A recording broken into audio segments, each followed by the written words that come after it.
Manchester United akan bertandang ke Tottenham Hotspur Stadium yang katanya angker. Angker buat tamu dan juga angker buat tim tuan rumah. Karena memang Spurs sendiri masih kesulitan untuk mencari irama permainan bahkan di Tottenham Hotspur Stadium.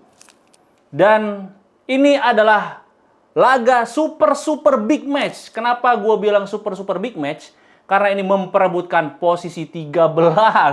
Kayak nggak ada yang mau gitu peringkat 13 gitu. MU gantian nanti. Nah, sekarang Spurs.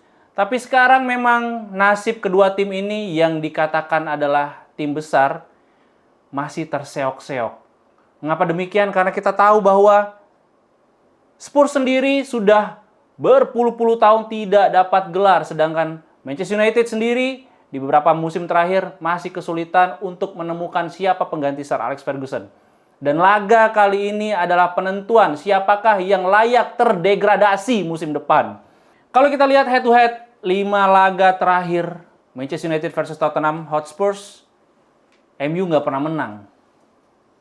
5 laga terakhir MU kalah 3 kali dan imbang 2 kali.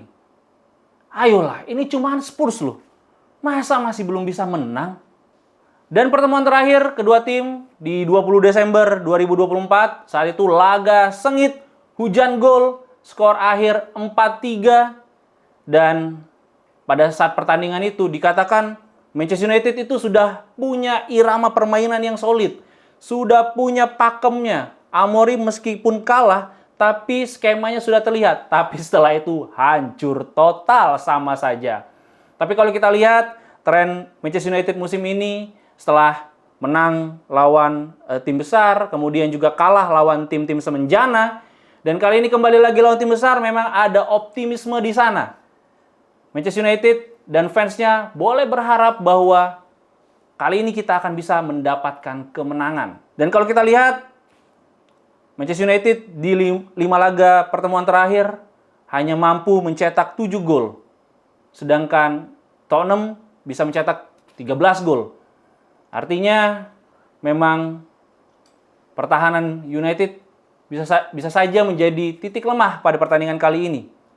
Apalagi tidak adanya Licha, kemudian juga inkonsistensinya Leny Yoro, maklum anak muda, dan eksperimen dari Amorim yang meletakkan Dorgu ke bek kanan itu juga harus diperhatikan, jangan sampai dilakukan kembali Amorim.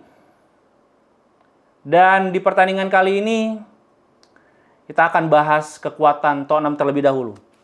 Apa saja kekuatan Tottenham? Tentu saja tidak ada. Karena memang Tottenham ya it's just Spurs. Mau Solanke, Solali-Lali, siapa Son, Heung-min, kita tidak takut. Karena memang United ketika habis kalah dari tim semenjana biasanya bisa mengalahkan tim yang punya nama lebih besar. Kita lihat waktu kita bisa menang lawan City, kemudian juga menahan imbang rasa menang lawan Liverpool. Itu sebelumnya kita kalah juga tuh. Kita juga ada rasa pesimisme saat akan menghadapi laga, tapi ternyata Man United bisa bermain lepas. Nah, inilah yang kita harapkan dari Man United di pertandingan kali ini. Dan kalau kita lihat prediksi starting line up dari gua, Dita, mungkin yang akan menjadi penjaga gawang, ya siapa lagi kalau bukan Andre Onana ya. Karena ya mau gimana pun udah terlanjur beli ya kan. Jadi ya mau nggak mau harus dipakai. Andre Onana akan menempati pos penjaga gawang, lalu 3 back itu Leny Yoro, kemudian Harry Maguire, dan Mazraoui. Karena Mazraoui ternyata bisa dijadikan ball playing defender ketika bermain di center back. Kemudian untuk di kiri, nih saya minta tolong banget Haji Amorim. Tolong mainkan Dorgu di back kiri. Ya jangan lagi coba-coba Diogo Dalot. Kalau bisa Dalot tuh lebih ke kiri lagi tuh di bangku cadangan tuh kalau bisa. Ya jadi back kirinya Dorgu, back kanannya ya Dalot lah, boleh lah ya. atau Amad Diallo ya untuk RWB-nya. Amad Diallo ya, ini RWB saya kunci jawabannya Amad Diallo. Lalu untuk di tengah Manuel Ugarte akan bertandem dengan Kobbie Mainoo. Lalu di depannya ada Bruno Fernandes. Lalu di kiri, kalau Garnacho itu bagusnya main dari bangku cadangan sebagai substitusi ya. Jadi memang kalau di kiri saya sih berharapnya Zirkzee dan juga Højlund bisa dimainkan berbarengan. Berarti depannya Bruno, lalu ada Højlund dan di depannya ada Zirkzee. Ya, tapi Zirkzee ini akan lebih efektif ketika dia menjadi shadow striker atau second striker. Jadi Højlund di depan, di belakangnya ada Zirkzee dan juga ditopang oleh Bruno Fernandes. Itu prediksi line up dari gua. Dan prediksi skor Tottenham versus Man United, skor 2-1 untuk Man United. Ya, dicatat 2-1 untuk Man United. Tidak ada alasan lagi untuk kalah. News update, kabar terbaru dari Man United. Sir Jim Ratcliffe kabarnya berencana untuk memangkas anggaran pendidikan. Oh, salah ya. Itu orang lain ya, memangkas anggaran pendidikan ya. Tapi Sir Jim Ratcliffe akan berencana untuk melakukan kembali PHK. Ini udah kayak startup, Sir Jim Ratcliffe.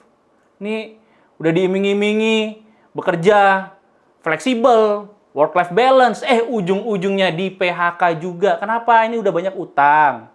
Ya, atau memang United memang lagi membuat ekosistem atau keuangan yang sehat. Jadi mungkin satu-satunya cara adalah memangkas atau melakukan efisiensi karyawan sebanyak 100 orang. Padahal sebelumnya sudah melakukan efisiensi karyawan sebanyak 250 orang. Ini lama-lama jangan-jangan tinggal Ruben Amorim aja nih karyawannya nih, jangan-jangan. Kalau lama-lama MU tidak punya gelar, tinggal Ruben Amorim yang melatih, yang pegang finance, yang jadi HRD, semuanya Ruben Amorim. Kemudian juga news update berikutnya. Anthony dikabarkan merasa bahagia di Real Betis. 2 kali man of the match di 2 laga pembuka. Anthony, sebenci itukah kamu sama United sampai tidak mau bermain baik? Sampai-sampai ketika dipindahkan, dipinjamkan, kamu bisa bermain dengan baik. Ayolah Anthony, kalau memang mau keluar, bagus nih, win-win juga nih buat Man United. Main bagus, sehingga harga jualnya juga naik.